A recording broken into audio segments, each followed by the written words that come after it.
Olá, meus queridos irmãos, minhas irmãs, estou muito feliz em estar mais uma vez aqui com vocês, né? E hoje nós vamos fazer, como sempre, a reprodução do nosso estudo, que é toda quarta-feira às 20 horas, pelo Google Meet, tá? Vamos fazer uma oração inicial. Amado Pai, quero agradecer a Deus por esta oportunidade, Senhor, de estarmos aqui em Teu nome. Abençoa, Senhor, cada pessoa que está ouvindo essa mensagem, Senhor, que seja direcionado para Teus corações. Quebranta para que elas possam ter cada vez mais fé em Ti e liberar o perdão, Senhor. Amado Pai, conduz, Senhor, este estudo. Envia o Teu Espírito Santo, Senhor, para nos conduzir, para que cada palavra, Senhor, não seja minha, seja Tua. Amado Pai, eu quero Te agradecer por tudo, Deus. Nós possamos cada dia recomeçar com a Tua graça, Senhor. Em nome de Jesus, amém. E o nosso texto, tá? O texto para o nosso estudo é: sempre é tempo de recomeçar? Será que sempre é tempo de recomeçar? Se eu pudesse voltar atrás, faria muitas coisas de maneira diferente. Como eu gostaria de voltar atrás e começar de novo? Pensamentos assim já passaram pela cabeça de muita gente, especialmente quando gostariam de apagar ou corrigir erros cometidos. Talvez você já pensou assim, ou quem sabe, neste exato momento está pensando sobre isso. A verdade é que há poucas coisas que podemos refazer ou corrigir para consertar algo maldito ou mal feito, ou para tomar outra direção na vida. No entanto, nossa vida pode sim ser corrigida, mudada, consertada e colocada em um novo rumo. É possível sim começar de novo. Para falar sobre isso, quero lembrar dois homens que tiveram a companhia e a amizade do próprio Jesus Cristo por mais de 3 anos, mas o traíram pouco antes de sua crucificação. O nome deles? Judas e Pedro. Judas foi aquele que traiu Jesus abertamente, entregando-o por 30 moedas de prata. Entregou Jesus com um beijo e depois, ao vê-lo condenado, arrependeu-se e enforcou-se. Já Pedro disse a Jesus que nunca o negaria, mesmo que tivesse que morrer com ele. No entanto, como tinha sido avisado pelo próprio Mestre, depois da prisão de Jesus, Pedro vergonhosamente negou conhecê-lo por 3 vezes. E quando o galo cantou, ele se lembrou da palavra de Jesus e saiu chorando amargamente. O que você acha de Judas? Ele merecia o perdão de Jesus? Se o tivesse buscado, receberia o perdão? Como? Por quê? Porque Judas não teve perdão e Pedro sim. Veja no Evangelho de João, capítulo 21, verso 15 até o 17, que diz assim: Quando eles acabaram de comer, Jesus perguntou a Simão Pedro: Simão, filho de João, você me ama? Mais do que estes outros me amam? O Senhor sabe que eu amo o Senhor. Respondeu ele. Então Jesus lhe disse: tome conta das minhas ovelhas. E perguntou pela segunda vez: Simão, filho de João, você me ama? Pedro respondeu: sim, o Senhor sabe que eu amo o Senhor. E Jesus lhe disse outra vez: tome conta das minhas ovelhas. E perguntou pela terceira vez: Simão, filho de João, você me ama? Então Pedro ficou triste por Jesus ter perguntado 3 vezes: você me ama? E respondeu: o Senhor sabe tudo e sabe que eu amo.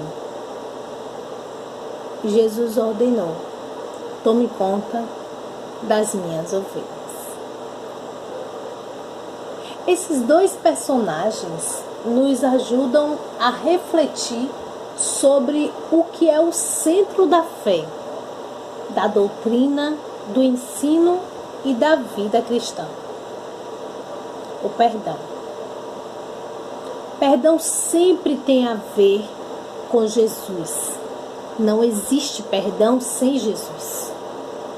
Jesus é a origem, a causa, a fonte, a motivação e a força do e para o perdão. Por isso, podemos afirmar que sim, que é possível começar de novo com Cristo. Voltamos a Pedro e Judas. Qual foi a grande diferença entre eles? Algum deles era melhor diante de Deus ou merecia o perdão? Por que um foi perdoado e o outro não? Podemos dizer que a grande diferença entre eles foi esta: para quem eles olharam depois de trair? Para quem Judas e Pedro olhou depois de trair Jesus? Judas olhou somente para si mesmo,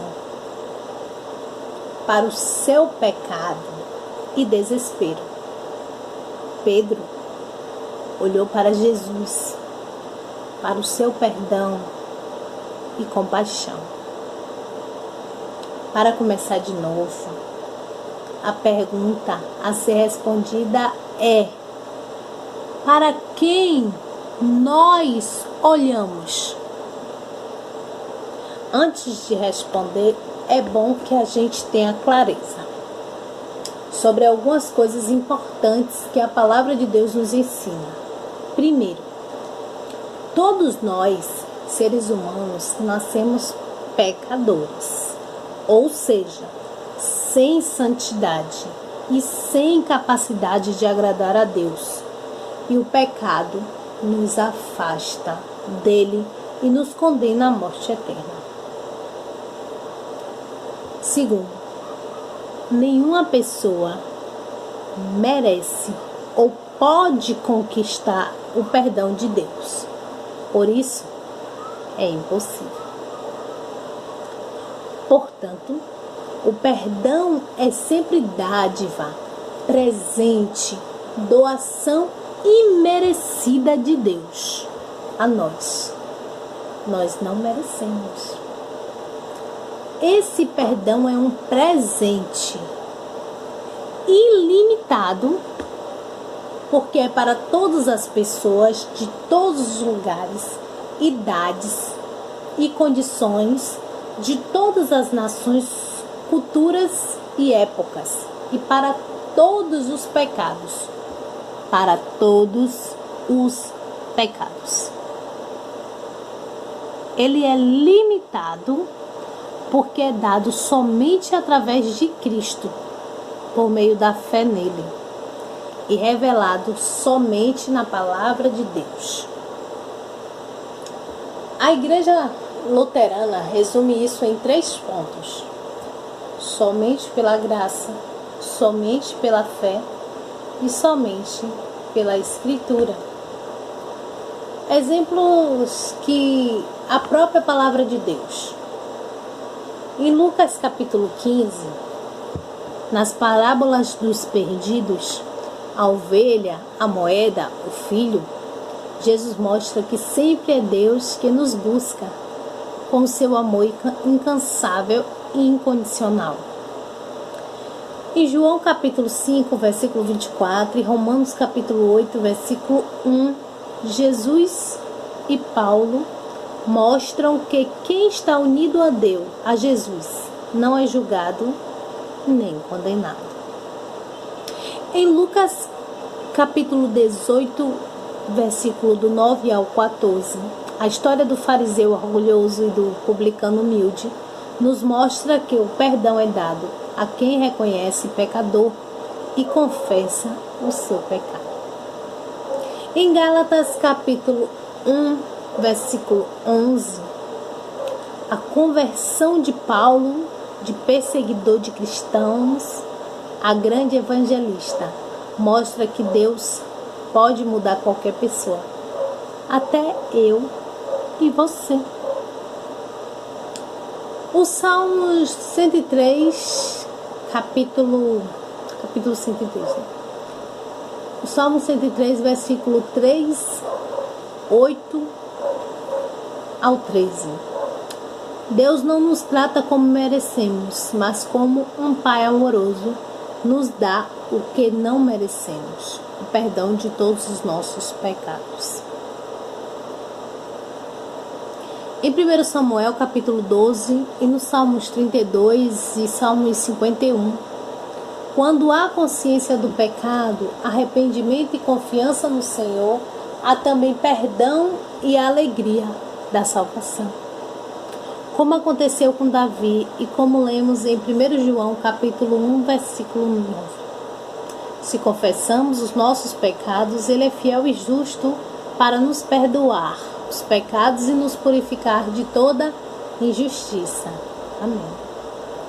Em Hebreus capítulo 9, versículo 22 e em 1 João capítulo 1, versículo 7, o que nos salva e nos purifica do pecado não é nossa fé, força de vontade, não é, ou nossa decisão de mudar, mas sempre e unicamente o sangue puro de Jesus. Eu vou dizer essa novamente.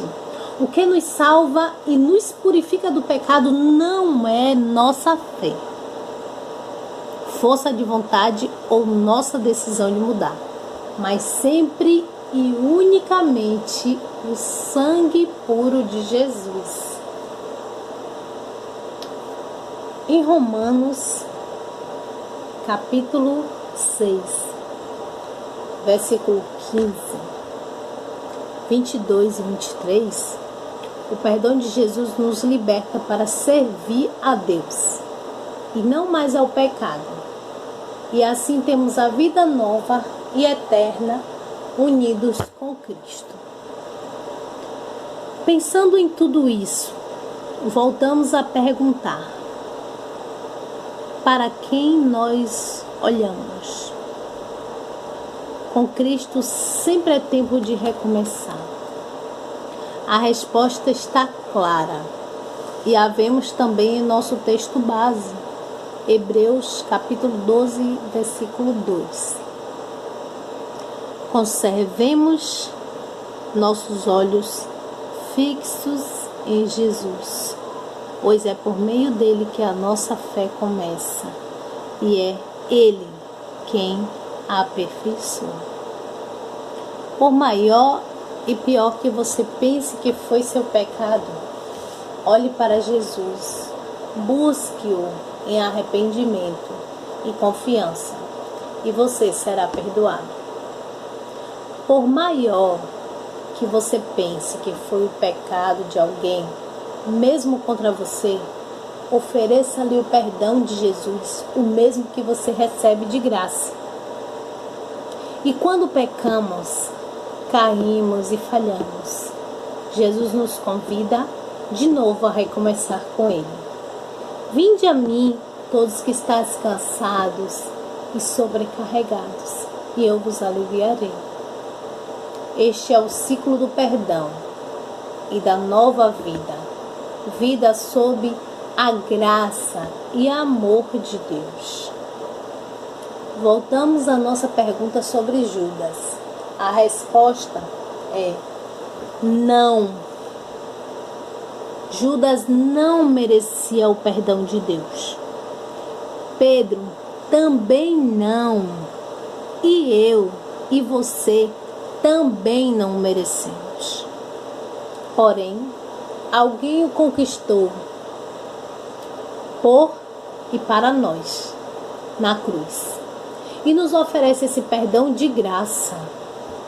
Assim, Pedro, eu, você, podemos ter perdão e vida nova, hoje e sempre.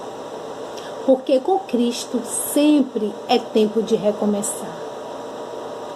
Conforme lemos em Hebreus, conservemos os nossos olhos fixos em Jesus, pois é por meio dele que a nossa fé começa e é ele quem a aperfeiçoa. Ele não deixou que a cruz fizesse com que ele desistisse. Pelo contrário, por causa da alegria que lhe foi prometida, ele não se importou com a humilhação de morrer na cruz e agora está sentado ao lado direito do trono de Deus. Amém. Que Deus abençoe vocês. Fiquem com o hino Espelho. Abraço, fiquem na paz.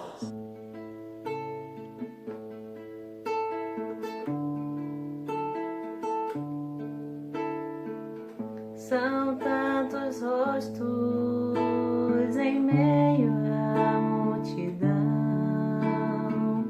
são tantas idas sem rumo ao meu redor, quantos sorrisos não vejo mais, falta de amor e falta de paz.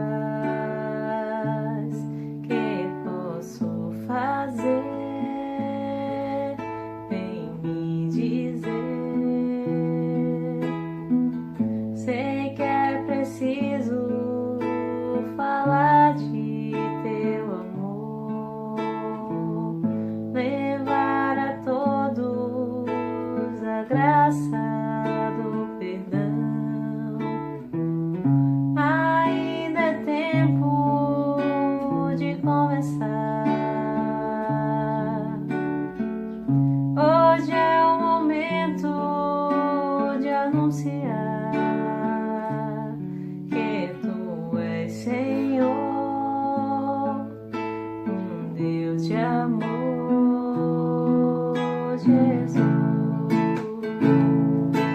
vem fazer de mim um espelho de tua luz, vem me dar palavras para poder testemunhar, pois só tu